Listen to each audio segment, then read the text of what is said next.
Parole. Alors cette fois-ci pour mettre en évidence ce qu'on pourrait appeler donc des arnaques en physique. Alors j'en profite pour rendre un hommage à mon ami Laurence Viennot, comme je l'ai écrit donc en haut de cette diapositive, avec qui nous avions un projet donc d'écriture sur les arnaques, mais les arnaques amusantes, je dirais, en physique dans les démonstrations. Là, ce qui m'a poussé donc à faire cette vidéo, c'est donc deux étudiants finalement qui sont intervenus et qui ont pris comme référence donc une chaîne YouTube Veritasium. Donc un étudiant, je dirais, à bac plus 7, bac plus 8 et un autre donc à bac plus 4, ce qui m'a fortement inquiété. Alors, en ce qui concerne les arnaques en physique, donc méfiez-vous des sources d'abord, donc pensez à les vérifier.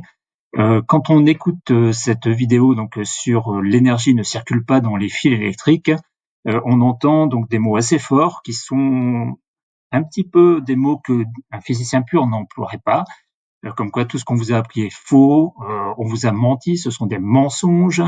Moi, entre guillemets, donc je connais donc la vérité. D'ailleurs, à ce titre, simplement le nom de la chaîne devrait interpeller. Alors même si c'est un élément de vérité, à ce moment-là, bon, pourquoi pas, mais le vérité, c'est peut-être un mot à éviter donc ici. Et on entend ça donc tout au long de la démonstration, avec donc derrière tout ça, ce qui est caché, donc des confusions, je dirais au bas mot, entre des ondes donc longitudinales, qui seraient plutôt donc des ondes par exemple mécaniques, et des ondes transversales, qui sont donc bien représentées par les ondes électromagnétiques, ce dont il est beaucoup question là-dedans. Des confusions peut-être entre lumière et matière, des confusions également, est-ce qu'il se passe la même chose en courant continu et en courant alternatif? Donc évidemment que non.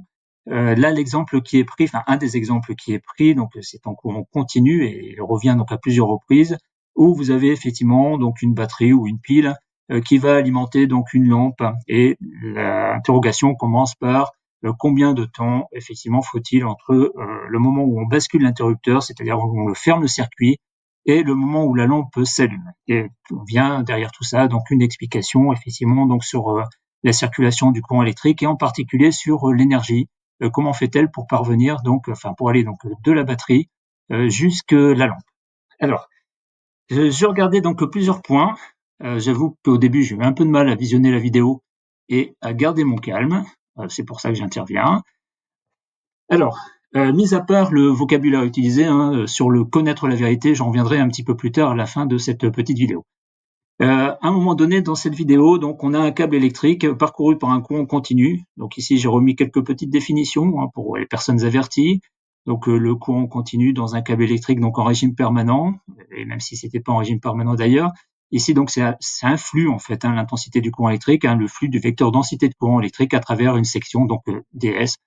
Donc à ce moment-là, ici, donc on aura effectivement un courant continu qui va voyager dans le sens contraire donc des électrons. C'est quelque chose de conventionnel. On définit le vecteur densité de courant électrique comme étant NQV, donc N étant la densité volumique de charge de porteurs de charge mobile à l'intérieur donc du câble, Q la charge électrique portée, et pour un électron, on sait bien que la charge électrique portée est négative. C'est pour ceci que J est opposé en sens au vecteur vitesse V. Bien. Alors, il y a des choses réalistes là-dedans, c'est-à-dire que un circuit électrique, donc un fil conducteur ici, parcouru par un courant d'intensité I, bien, est effectivement source d'un champ magnétique pour lequel on pourrait effectivement tracer donc une ligne de champ magnétique, donc à une distance petit r donc de ce câble, puisqu'il y a une révolution cylindrique ici, donc par rapport à l'axe de révolution donc de cylindre, et on a effectivement donc un champ magnétique qui est créé et qui est donc orthoradial. Donc, suivant un vecteur unitaire Uθ ici dans la convention, Uθ là, on voit la pointe de la flèche, donc il est sortant effectivement donc de votre écran. Donc, j'ai pris un repère ici donc cylindrique, puisqu'on a un fil cylindrique, donc le repère cylindrique est plutôt bien approprié. Et on peut voir dans cette vidéo qu'à un moment donné, donc le champ électrique est indiqué donc dans le câble électrique de cette manière-là. Donc, j'ai repris ce qu'il y avait dans la vidéo.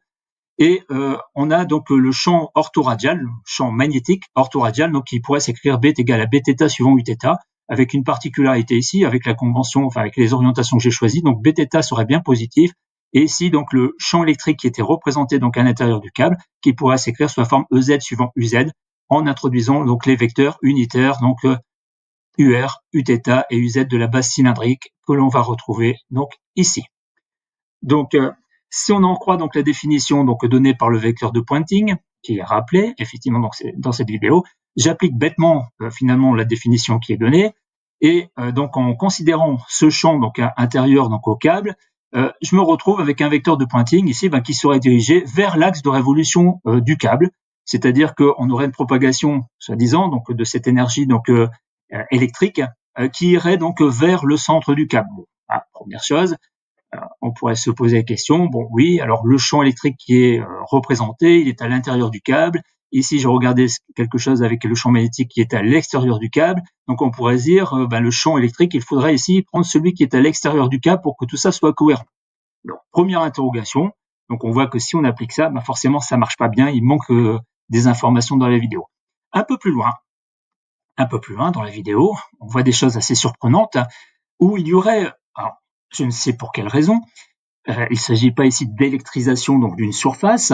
Il y aurait des charges a priori, si j'ai bien compris, surfaciques immobiles, donc au niveau donc de la surface du câble, donc des charges positives sur le côté du fil qui est branché à la borne positive de la batterie, et des charges négatives de l'autre côté, ce qui pourrait ressembler donc à une répartition donc électrostatique de charges électriques qui serait sur un condensateur.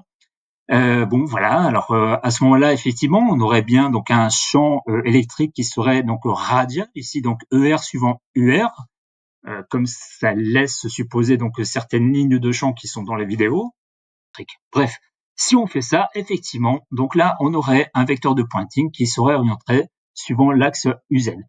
Mais si on pousse un peu plus loin et qu'on se focalise donc autour de la pile, si c'était vraiment ce vecteur de pointing qui serait à l'origine de la propagation d'énergie, on pourrait dire de la pile, donc le câble qui sort de la pile, l'ampoule ou la lampe qui est au voisinage de la batterie devrait être atteinte par ce vecteur de pointing directement finalement entre donc la batterie et la lampe. Et à ce moment-là, il n'y aurait pas de raison de prendre en compte les 300 000 kilomètres ou je ne sais plus combien de câbles pour mesurer la durée pour laquelle effectivement donc la lampe s'allumerait. Donc là, il y a une incohérence totale à ce niveau-là dans la présentation. Enfin, en tout cas, on peut se poser la question là, s'agit-il effectivement d'une arnaque? Alors là, c'est pas une arnaque amusante par contre.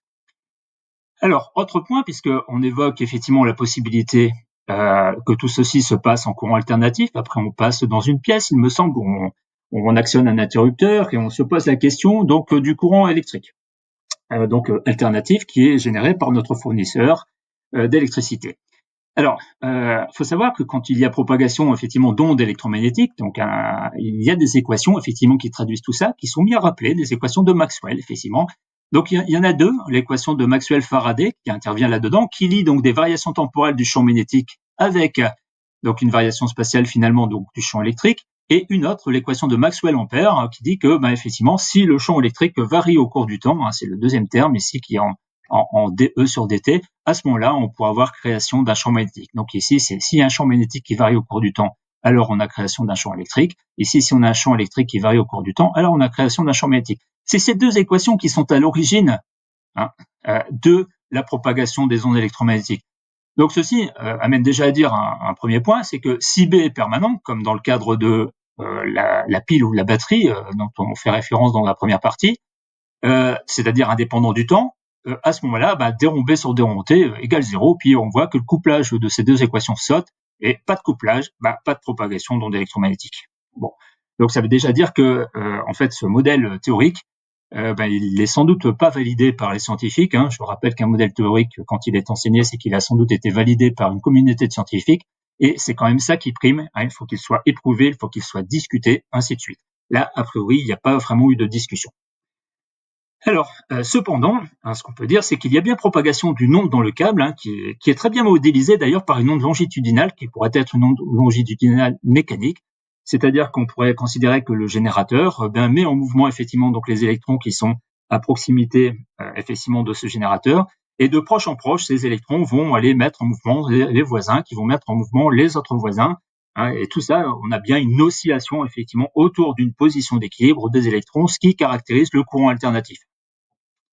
Un petit peu comme celle qui peut se propager donc le long d'un ressort. Vous savez, sur un ressort, si on comprime une partie du ressort, le ressort étant attaché à ses deux extrémités, vous relâchez donc la compression et on se rend compte que là il y a effectivement cette compression qui va se propager donc le long du ressort. Ça, c'est un modèle éprouvé, c'est un modèle que les scientifiques acceptent.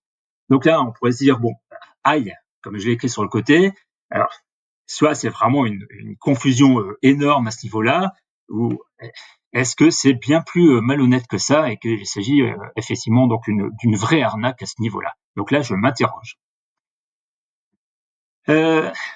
Quatrième élément, pour répondre à ça, on sait parfaitement mesurer donc la vitesse de propagation donc de cette onde électrique dans un câble coaxial, par exemple. Hein, c'est une expérience qu'on fait assez régulièrement donc dans l'enseignement supérieur. Il suffit de prendre un câble coaxial d'une centaine de mètres, tout simplement pour avoir des durées de propagation qui soient mesurables. Hein. On envoie donc une impulsion dans ce câble coaxial. Ce câble coaxial, effectivement, donc est parcouru par cette onde électrique. Cette onde électrique peut faire un aller-retour. Il suffit de fermer le câble à son extrémité de telle façon à ce qu'il y ait, par exemple, une réflexion. On reçoit le signal donc réfléchi, ce qui permet effectivement, par une simple relation, vitesse moyenne égale distance parcourue divisé par le temps que va mettre effectivement donc cette onde électrique à parcourir sa distance. Et donc, pas mal d'étudiants ont déjà fait ça, pas mal d'enseignants l'ont fait également. C'est une expérience qui marche très bien. D'ailleurs, je pourrais peut-être faire une petite vidéo sur cette expérience-là, mais vous pouvez en trouver déjà pas mal sur le net. On trouve une vitesse de propagation qui est de l'ordre de 10 puissance 8 mètres par seconde, donc dans le câble coaxial, ce qui tendrait donc à confirmer la théorie effectivement donc de cette onde qui se propage au sein du câble coaxial. Si jamais l'onde se propageait à l'extérieur du câble coaxial, comme il est entendu dans la vidéo, effectivement, donc cette vitesse dans l'air, c'est à peu près le vide. Hein, il n'y a pas grande différence entre la célérité donc des ondes électromagnétiques dans le vide et dans l'air. On trouverait 3 fois 10 puissance 8 mètres par seconde, effectivement, si ça se propageait à l'extérieur du câble coaxial. Alors vous allez me dire, le câble coaxial est un câble prévu justement pour qu'il n'y ait pas d'influence effectivement des ondes électromagnétiques sur le courant électrique qui passe à l'intérieur. C'est peut-être pour une bonne raison également qu'il y a ça. Alors, un dernier point sur lequel j'aimerais revenir, et ça, je pense que tous scientifiques seraient d'accord avec moi, un modèle n'a pas la prétention de dire ce qu'est la réalité. Hein, la notion de réalité en science, c'est quand même quelque chose qui est assez abstrait. D'ailleurs, il suffirait de s'interroger un petit peu et de s'intéresser un petit peu donc à la physique quantique pour voir qu'est-ce qui est réel ou pas, qu'est-ce qu'on mesure, est-ce que ce qu'on mesure, c'est vraiment la réalité des choses ou simplement une partie sensible? Est-ce que la mesure déjà n'influence pas la réalité des choses? Donc là, il y a plein de questions, à la limite, je dirais même philosophiques à se poser à ce niveau-là. Donc, en fait, les scientifiques sont en général assez humbles. Ils ne disent jamais, en général, détenir la vérité. Hein, ça, c'est quelque chose qui est exclu donc du monde scientifique. Mais en fait, un modèle sert seulement à expliquer donc des phénomènes observables. Voilà. Alors, par exemple, ça, c'est un très bon exemple d'ailleurs. Pour expliquer les spectres d'absorption donc de certaines molécules, comme le dioxyde de carbone, hein, molécule tristement célèbre, je dirais, pour ses effets effectivement donc sur notre atmosphère, qui absorbe donc dans l'infrarouge. Donc ça, c'est quelque chose que nous savons quand on fait les spectres d'absorption. Eh bien, que font les physiciens? Les physiciens peuvent utiliser donc un modèle simple ici, hein, d'accord, abordable, où on se dit, le carbone, eh bien, c'est effectivement donc une masse, hein, parce que l'atome de carbone a une certaine masse. De chaque côté, dans la molécule de dioxygène, je sais qu'il y a 2 atomes d'oxygène. Cette molécule est à peu près linéaire, en moyenne elle est linéaire, effectivement. Et puis je vais me dire, si ça vibre, c'est que je peux modéliser effectivement cette molécule de dioxyde de carbone en mettant des petits ressorts hein, de constante de raideur K et de longueur à vide L0 entre l'atome de carbone et les atomes d'oxygène de chaque côté. On fait une petite étude dynamique là-dessus, de vibration, donc des modes de vibration effectivement donc de l'atome d'oxygène par rapport à l'atome de carbone. On trouve effectivement donc fréquence propre, donc une fréquence propre de résonance, c'est-à-dire une fréquence propre qui va caractériser effectivement cette vibration longitudinale. Et là, je m'attache seulement à regarder que ce qui est longitudinal, parce qu'il y en a d'autres. Et ce qui veut dire que si tout ceci est caractérisé par une fréquence propre, il y a possibilité de résonance, c'est-à-dire si on vient exciter un petit peu cette molécule avec une fréquence qui est très proche, voire égale à cette fréquence propre, alors cette molécule va entrer en résonance, et si cette molécule entre en résonance, elle absorbe effectivement donc cette énergie qui provient donc d'une onde électromagnétique qui est corroborée dans le spectre de l'infrarouge quand on fait effectivement donc ce modèle avec l'absorption. Voilà. Alors, ce que je voulais absolument faire à travers cette vidéo, c'est vous mettre en garde sur vos sources, parce que là, franchement, en un mois de temps, avoir 2 étudiants scientifiques qui prennent comme source donc une chaîne YouTube, et je peux en parler puisque la preuve, hein, c'est que j'en fais. Vérifiez, interrogez-vous, euh, soyez très très très vigilants sur vos sources. Voilà, merci.